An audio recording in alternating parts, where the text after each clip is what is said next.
Our last question before your closing statements this evening comes from actually a student at Shakopee High School who asked that question in this very room.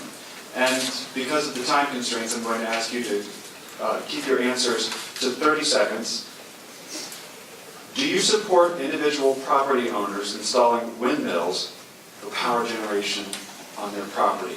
And Commissioner Wolf will begin with you. It's already happening, and out in my district, and I do support them.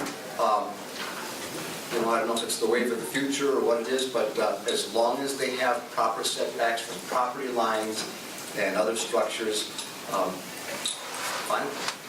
Ms. Barber.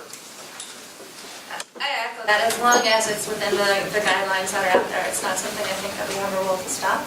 And as long as you're following the proper requirements, it's something that makes sense. And I think it's probably something we're likely to see more of. Commissioner Menden. Well, last couple of planning and zoning meetings was discussed. We discussed it in an open meeting. Townships had a chance to discuss it because of different people that are applying. Some people don't like it. It's a 2.5 acre plot, and it's noise and all that. But at the same time, they don't want to curtail any type of energy, whether it's wind or whatever. And so right now it's up in the air, and I'm not sure what the answer is. Commissioner Marschall. Thank you. I get comments sometimes from people who refer to individual and property rights, and that government sometimes is instrumental in trying to take away our rights. And there are times when really we need to pay attention to those individual and property rights.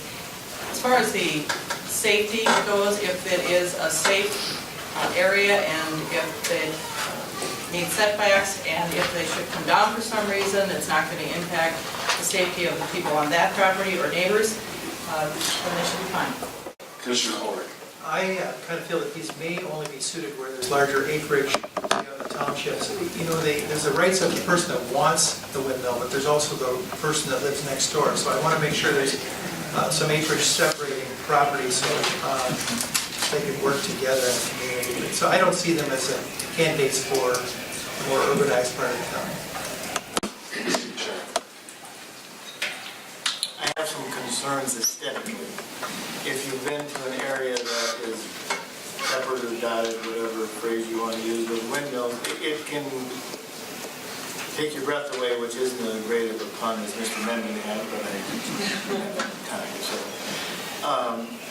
And yet I am concerned about property rights for those who want to use them, but I'm also concerned for property rights of those who don't want to look at them.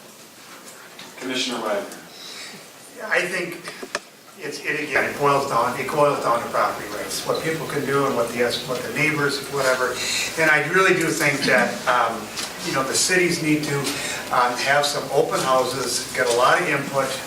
Scott County, the zoning and planning needs to get some input, and then you're going to have to set up some rules, because that's the only way. Because one of these things can turn into a real hot button issue, but you got to iron it out before you get any more requests on it, figure out what the rules are.